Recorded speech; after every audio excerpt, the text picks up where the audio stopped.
Point three, we need intense moments. Do not avoid them. Do not try to create a world that does not have them. We start with intensity. We talk about some skills that we can deploy and learn as personal practice to be able to properly manage them.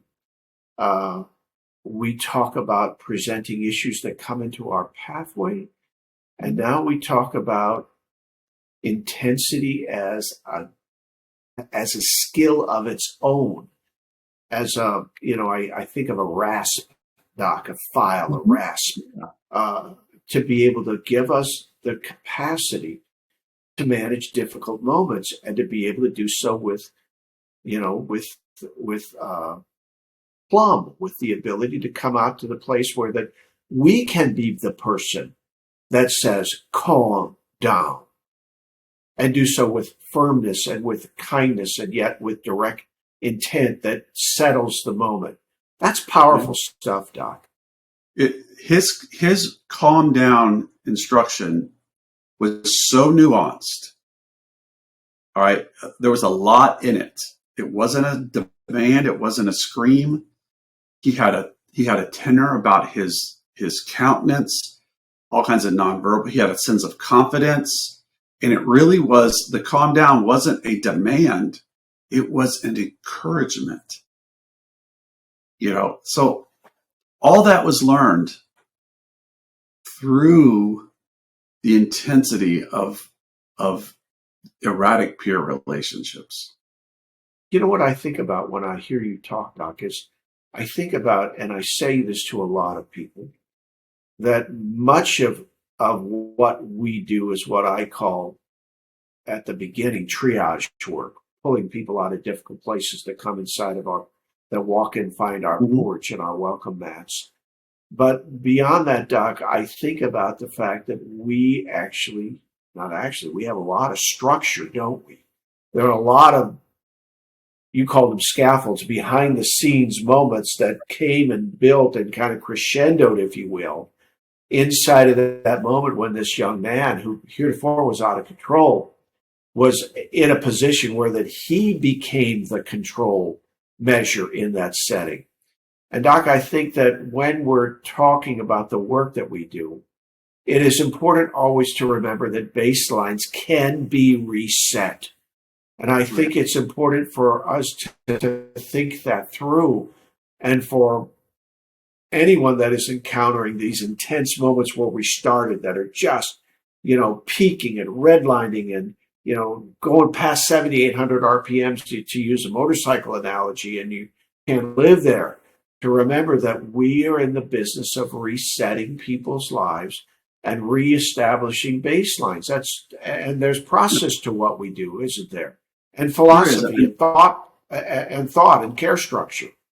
That goes back to what I think we were talking about earlier about, you don't learn these skills in the intense moment. You learn them continually. The rhythms that you put in your life.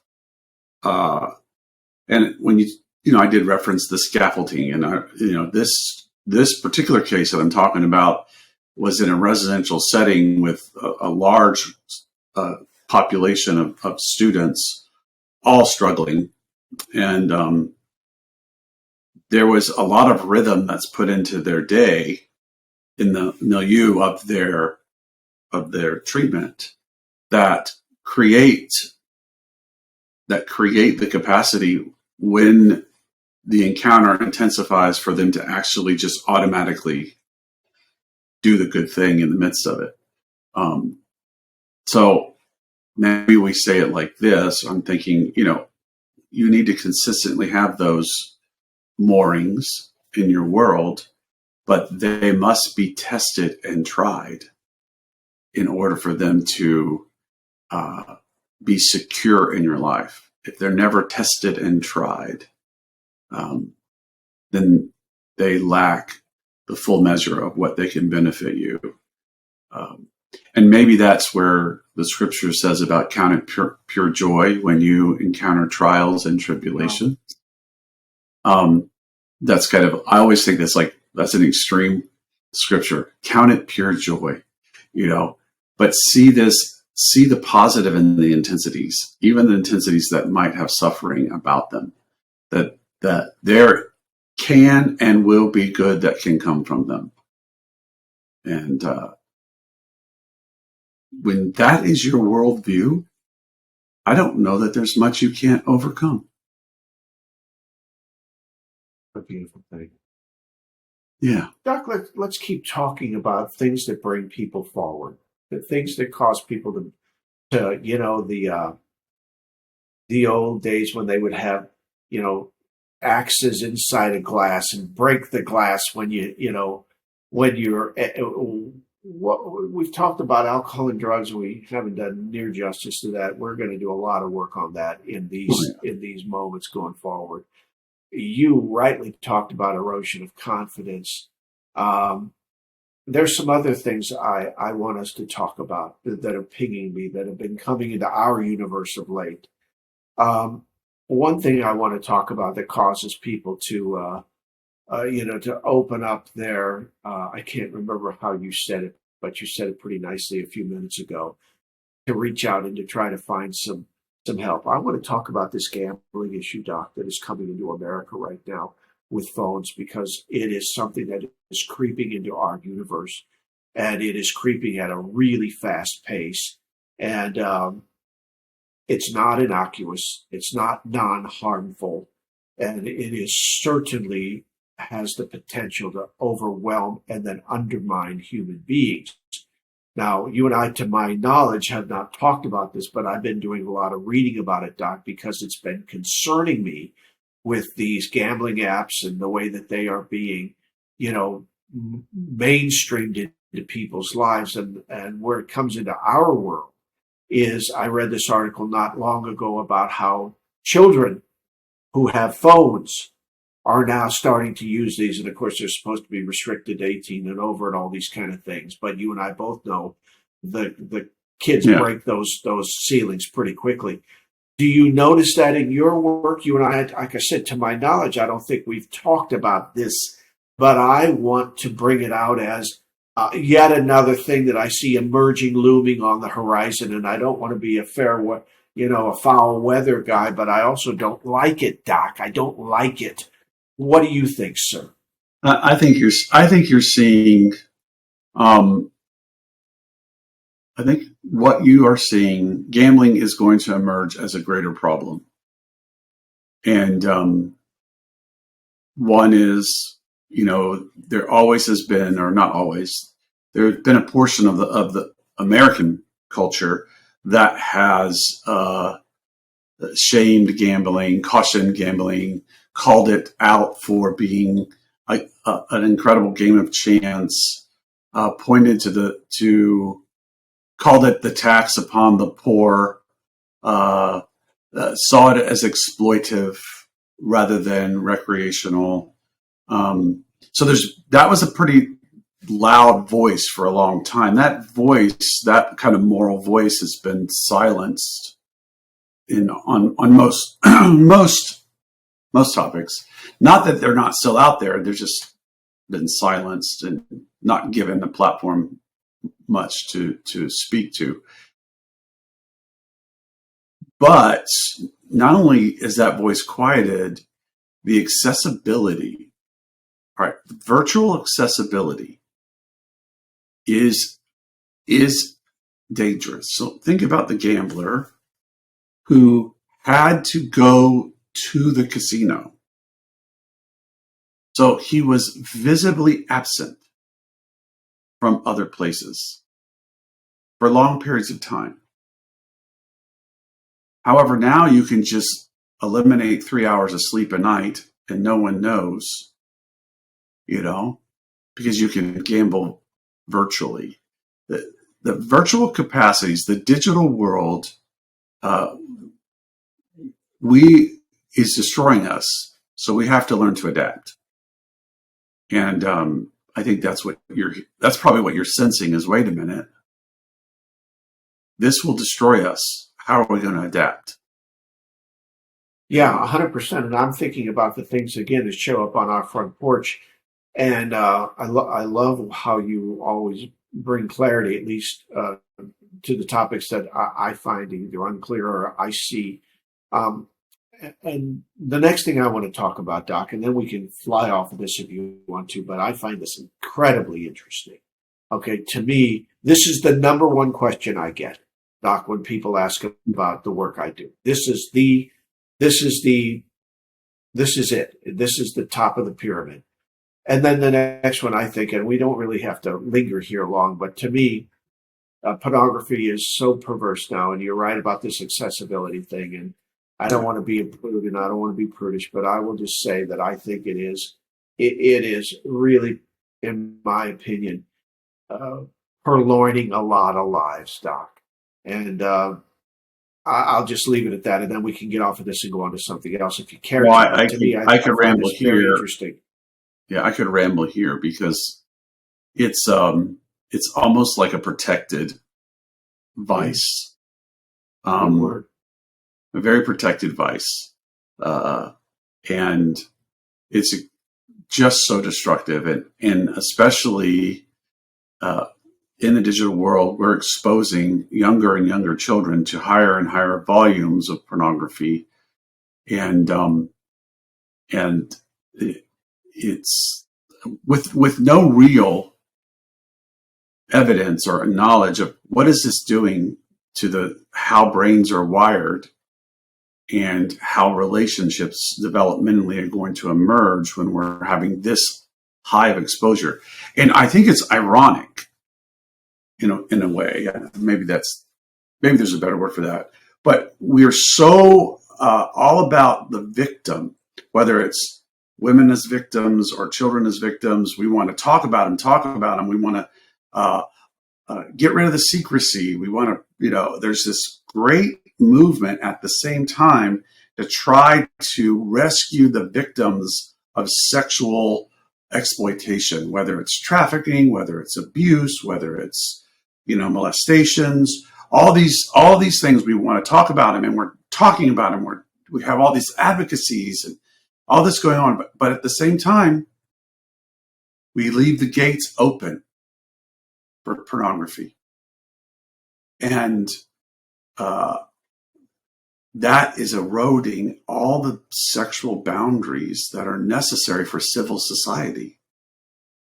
And so it's like we're charging in one direction, but we're ignoring a whole nother one.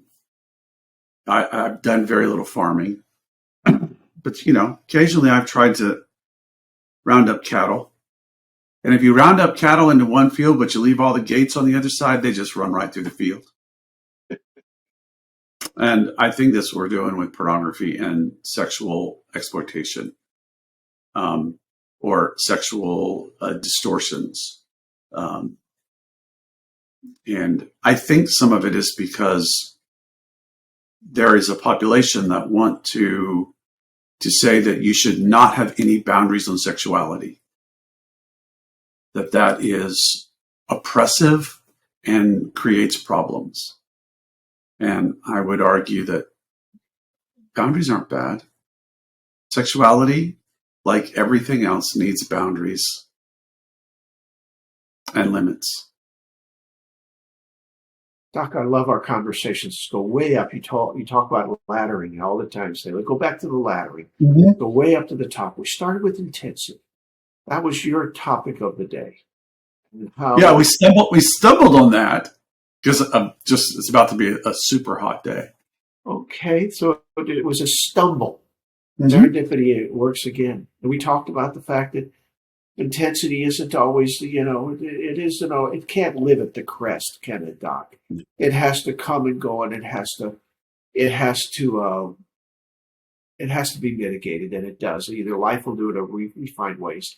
Then we talked about meditation and my own personal practices. On one time, Doc, we're going to spend just an entire session, and this is a session in my mind, talking about personal practices and how we begin them and how we build them and how they work and how those do become the the elements that, at least for me, have helped me with my life, and I believe millions and millions of other people. Then we talked about presenting problems and what is it that causes a person to break the glass in their own life and reach in to grab the axe or whatever. And we talked about alcohol and drugs. We just skipped on that. We are going to do a lot of work on that because either fortunately or unfortunately, Doc, it's a big issue. And then we talked about some other things, mainly pornography. We touched on gambling a little bit. But I want to focus here on what really is the issue. You said it is the erosion of self-confidence. In the end, all of these things, Doc, suck the life energy out of a person's soul.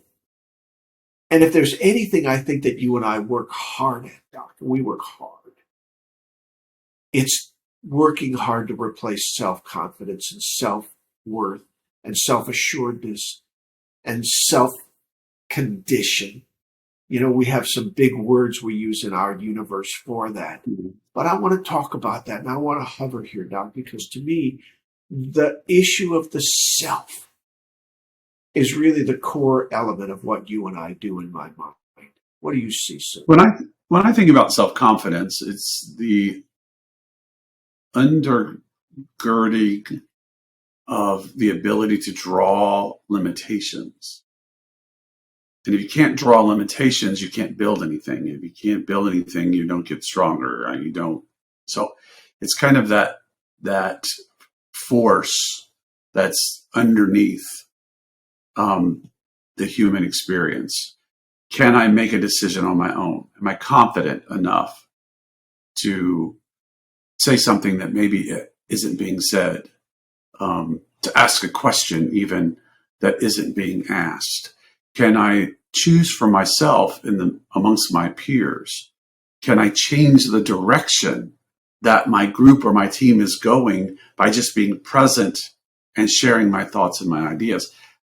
All those are like things that modern American, I would say, modern Western culture would say these are important things that we should do, and they laud them as necessary. We have seminars on them. We have in-service trainings on all these things to do.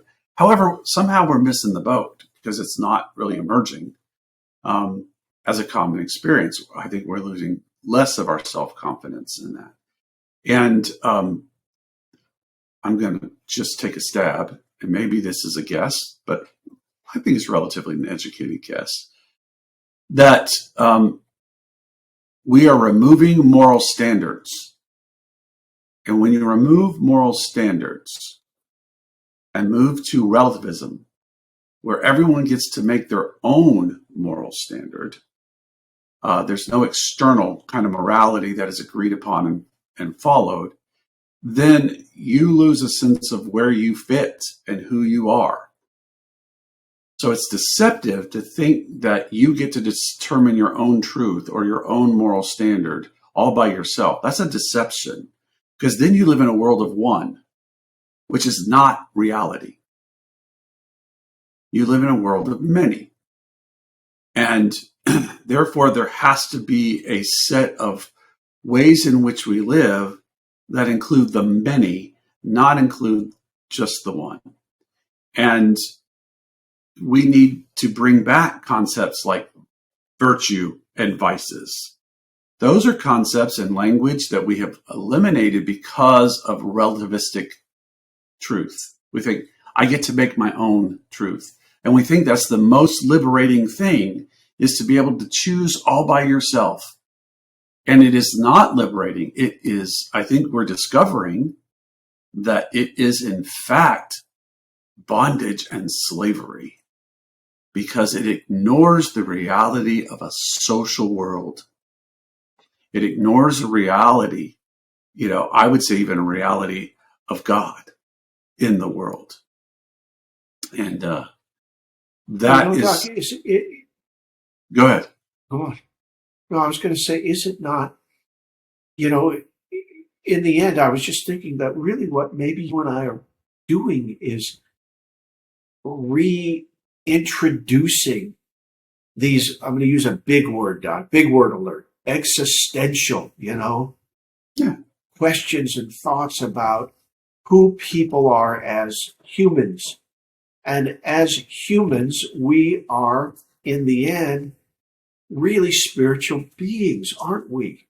Mhm. Whether we want to remove that or not. And I loved your use of the word virtue and vice. I almost never hear those terms anymore, Doc. I know. Yeah. And they were riveting in my mind, and I was like, wow, I never hear those words. And so as we try to, sum up some of these pieces that we've been talking about today, for me, and I really believe I believe everything I say, of course, Doc. It's, been forged in fire for all the years I've been doing this work, and you've been doing this work. But here is what the conclusion is I'm coming to. These eroding social elements that we have talked into a little bit, you and I and the people that do the work we do are the ones that are at the end of those sticks, aren't we? Because we're the ones that when those humans, because these are families and lives, Doc, when they come to their wit's end or their candle is burnt out and the wick no longer is lit, you and I and the people like us, Doc, are the ones that then work really hard to start to try to refocus, reframe, de-intensify, de-escalate, and put that life back into a place where that it can form up a new baseline. Is that an exaggeration in your mind or not? No, I think that's a way of looking at the work, of helping and healing, is bringing people. I mean, I referenced earlier in the conversation the emails where parents are blaming themselves. What did I do wrong? Please tell me. And those same emails this morning, all three of them that I responded to, were asking for help so that their child would have a functional future. Now, those are my words, but because they said it in different ways. They saw potential, but they saw that where their son was they were leading down a path that they were not going to have a functional future. And so we're helping people heal, become whole. Those are like really warm words, but to get better and more resilient so that they can have a functional future in a real world.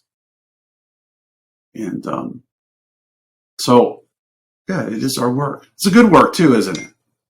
I love it, Doc. It makes my life happy. I've never once in all the years ever considered it to be a burden, whatever that that word has meaning, of course. But I see it as a blessing because I always see the work that we do, Doc, in the sense that we get to have this human in front of us, or these families that allow us entrance into their front porches.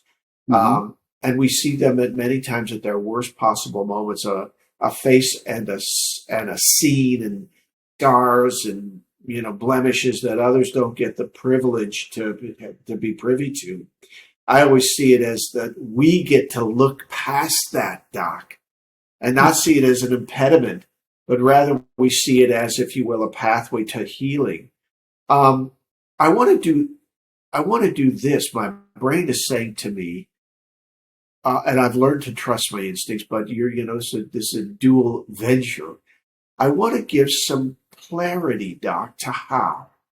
How does a family start? How does a person start? How does a predicament begin to be addressed? Let's just start at the very, very earliest kernel, when that person or that family is in the most broken space imaginable. How do they start to rethink, reshape, reform, Doc? Well, as a Christian, I would say first you need to cry out to God. Amen. There's a force in this universe that is for you, not against you. And when you cry out, God is able to do things that you are unaware. So I think that's the first thing is you need to cry out to the Lord. I think it's healthy to cry out to the Lord. I think it's helpful to cry out. Number one. I think another early step on is you have to ask for help and start asking yourself, who are you going to ask? They may not be able to be the actual source of the help, but they may point you. They may be just a road sign or a messenger along the way. Look for those messengers who would say, well, I know this person, or I know that person, or why don't you check check this out? So I think being willing to ask for help of anyone, honestly. But then, of course, here's where I don't dislike technology. You can Google it.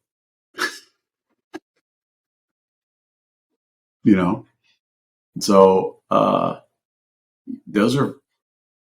they're out there. I mean, I think that's what a little bit of what we're doing is trying to be out there for people that are starting to lift up their eyes, cry out to God, look for some possible solutions, get on Google and see what is out there. And I'm hoping people are stumbling across us in our conversations. And their hope is sparked. Decisions are made, and then action can be taken. Whether that's reaching out by just making a comment, even on this podcast, or following up with something that we've referenced in our conversations. This is what Canopy really is about. There is a firmament, a covering of care that can help you move through intensity. You just have to find it. And if you seek, you'll find. I love what he just said. Yeah. So as we start to think about, closing this conversation, on my side, I close it with this. And then, Doc, you please end our time together. I close it with this thought. And that is that I absolutely believe that the human condition is always worth the help and always worth the effort. And I always believe that every single human being, Doc, deserves the help. I believe that. And I believe in this canopy, this firmament, this of care that you talked about. That's why we call our show what we call it. I believe there is intelligence. I believe there is directed care. I believe there is skillful care. And I believe there is experienced care. And I think that for a person to seek that is important, as you said. And the final thing I will say is, we are living in an age when these kinds of intrusive elements, Doc, that we spoke about today, they are finding their ways and prying open even the most sealed vaults of formerly safe, quote unquote, safe families. So I would just welcome the idea that care is possible and suffering does not have to be permanent. That's how I end my time, Doc. What about you? Well, let's see.